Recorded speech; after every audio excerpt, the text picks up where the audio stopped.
Olá, amigos do meu Facebook. Bem, esse é meu primeiro vídeo. Devido a tantas polêmicas que rolam aí nas redes sociais, eu resolvi fazer esse vídeo para tentar clarear algumas ideias do que estão rodando em nossas cabeças por aí. E para começar, nada melhor do que falar de música, do que eu gosto de verdade, tá ligado? Então, vou falar hoje sobre a banda Oficina G3, né? Uma das grandes bandas do pop rock nacional, do rock and roll pesado também, já foi, hoje não tanto. Mas falar um pouquinho da banda Oficina G3 e uma grande polêmica, né, sobre a banda que uns falam que virou modinha, modinha. Outros defendem, dizem que não, aí vira aquela guerra desenfreada, as palavras atravessadas, julgamentos, críticas, discussões, brigas, brigas e mais brigas através das redes sociais. Então, vamos lá, vamos falar um pouco do termo modinha, né? O significado e suas definições. Existem duas para essa palavra, que apesar de um termo meio chulo, eu acho, um termo muito degradado. E traz aí muitas desavenças a quem está sendo enquadrado nele. E aí vai. Dependendo do contexto, de como se fala, por exemplo, modinha são peças de roupa com forte apelo popular e preços acessíveis. E com uma mudança de coleção muito dinâmica, ou seja, há sempre novidades, né, no mercado. Como bandas são aquelas bandas antigas que de repente estouram repentinamente e todo mundo começa a ouvir só porque todo mundo ouve e agora é, é o que mais acontece na cena atual, esse tipo de coisa. Né? E aí, de repente, se uma pessoa diz assim, isso é modinha, ele pode estar querendo dizer que são as peças de roupas que você está usando, ou se tratando de bandas, são bandas sem qualidade ou bandas descartáveis. Né? Outra definição interessante para modinha é o tipo de composição musical, né, cuja denominação é atribuída a Domingos Caldas Barbosa. A modinha é considerado o primeiro gênero de música popular, né, de MPB, por volta, eu acho que do século XV, XVI, XVII, por aí mais ou menos. Já se ouvia pelas ruas da Bahia, Minas, uma música tocada em viola, roda de viola, ou moda de viola também, hoje como é conhecido também nos interiores do nosso Brasil. E é isso, uma marcação de viola com algumas letras. Apesar da banda Oficina G3 estar diretamente ligada a um termo musical, né? O termo modinha não tem nada a ver com o estilo musical da banda, né? Se trata, obviamente, de que todos ouvem e fazem porque todo mundo faz, né? Ou seja, caiu na boca do povão. Isso tem irritado por demais da conta os fãs da banda Oficina G3. Mas então, vamos lá, vamos destrinchar um pouco, né? Falar um pouco do porquê de algumas pessoas usar esse termo para a banda atual, né? Assim como eu, alguns acompanham o G3 desde o início. O primeiro álbum que eu ouvi na época foi o álbum Indiferença, né? Que eu nem lembrava quando tinha sido lançado, mas aí eu pesquisei no Google, ele me deu uma força. E esse álbum foi lançado em 96, né? Então eu ouço a banda Oficina G3 desde 96. Tive também a oportunidade de Sampa, né? Ver um show com o Manga. Hoje eu moro em Recife, já morei em São Paulo. Ver um show com o Manga, cara, antes do PG assumir. Acho que um dos últimos eventos do G3 com o Manga, o SOS da Vida. Me lembro muito pouco dos demais integrantes da banda. Né? Eu era moleque, mas dali pra frente não deixei mais de ouvir o G3. E uma característica do G3 era tocar onde ninguém mais ia tocar. Cara. Na época, o auge do gospel era a banda Novo Som, a banda Catedral, e só tocavam em lugares bem selecionados pelos seus respectivos empresários, mas o G3 eles tocavam em diversos lugares, tanto do meio gospel como do meio secular. Né? Até o Rock in Rio, o Oficina chegou a tocar. E aí eles eram pioneiros nesses tipos de eventos.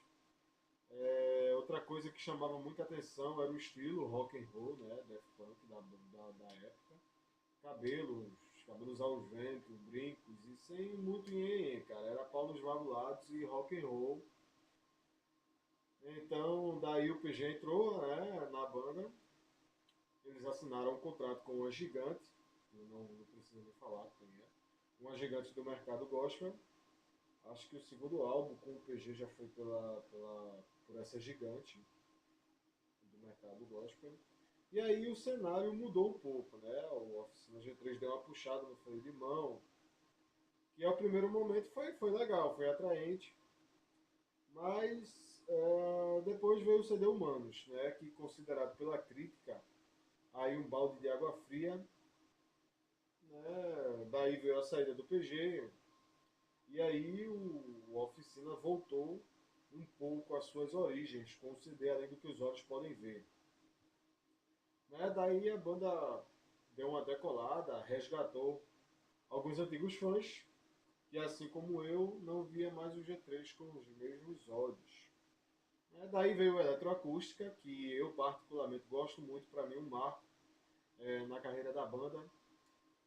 Daí veio a entrada do Mauro, o DDG, que trouxe o fôlegozinho à banda novamente, e até aí a banda tem uma postura muito coerente com a do estilo deles, né? Do estilo rock and roll e tal. Um estilo próprio, agressivo. E por fim veio Histórias e Bicicletas. Um CD que a princípio eu curti bastante, né? Algumas músicas muito interessantes, muito legais. Eu ouço até hoje, né, o CD. Mas aí eu vi as fotos da banda, cara. Eu, pra ser sincero, eu preferia ficar só com o áudio. Eu não preferia ter visto as fotos. Né? Melhor que não existissem as fotos, eu só ficaria com o áudio. Não entendi bem o que passou na cabeça do Mauro e do Luca para adotar aquele visual. Outra coisa que eu também não entendi até hoje é porque o Celso Machado, ele não tinha sido efetivado na banda, já que o Aposan, né, que entrou depois, foi efetivado primeiro. Daí, acompanhando a banda, todos esses processos de mudança, eu comecei a pesquisar um pouquinho mais e vi o alto nível de insatisfação, cara. E por fim, né, o estupim da coisa, a frase oficina virou modinha. Infelizmente, cara, eu tenho que concordar com alguns insatisfeitos. Né? Sei que vou ser muito hostilizado, mas infelizmente a banda se tornou comercial. Nem precisa ser um grande estudioso do assunto para chegar a essa conclusão. Basta analisar bandas que não se renderam a essa evolução. Resgate, Fruto Sagrado, na época do Marcão, que já tem um outro fruto sagrado aí, bem comercial também, né, bem modinha. E aí veio o Catos Barné, a RM6, entre outras bandas que não se entregaram a esse mercado de boas aparências e ritmos fáceis de assimilar. Simplesmente desapareceram, os caras sumiram, ninguém ouviu falar. Né? Na grande mídia ninguém sabe que fim se deu. Outra grande diferença está nos eventos, cara. Cada dia que passa, as grandes produtoras estão mais interessadas em colocar bandas em eventos seculares. Eles não se interessam mais por isso. Porque, na verdade, foi criado um grande mercado de uma grande gama de produtos evangélicos para evangélicos. E vou até mais além, cara. Não só bandas, mas pastores, ministros da palavra, ou se rendem a esse mercado lixo, né? Ou saem da mídia. Né? Que um exemplo bem claro disso é o irmão Lázaro, por exemplo, Rodolfo Abrantes. Então é bem simples. Nesse mercado, se você não se parece com o que todos querem ver, você não vende, não aparece, portanto cai no esquecimento. E aí existem grandes vilões, né, que fazem isso acontecer com as bandas, gravadoras, empresários, marqueteiros e afins. E aí se criou uma cultura de que aquilo é bom, é um produto bem legal, está ali à sua disposição. E você pode usar e depois descartar.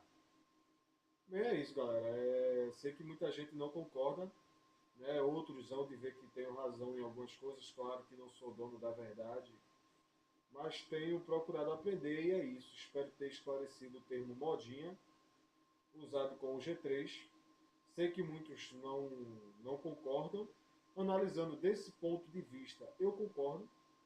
Né? Espero que mude essa cultura que está aí devastando boas bandas e que a galera se conscientize. Afinal, criticar não é julgar, né? Nem falar mal, mas devido à grande facilidade de comunicação e interação social, é interessante expor opiniões e falar o que se pensa, ok?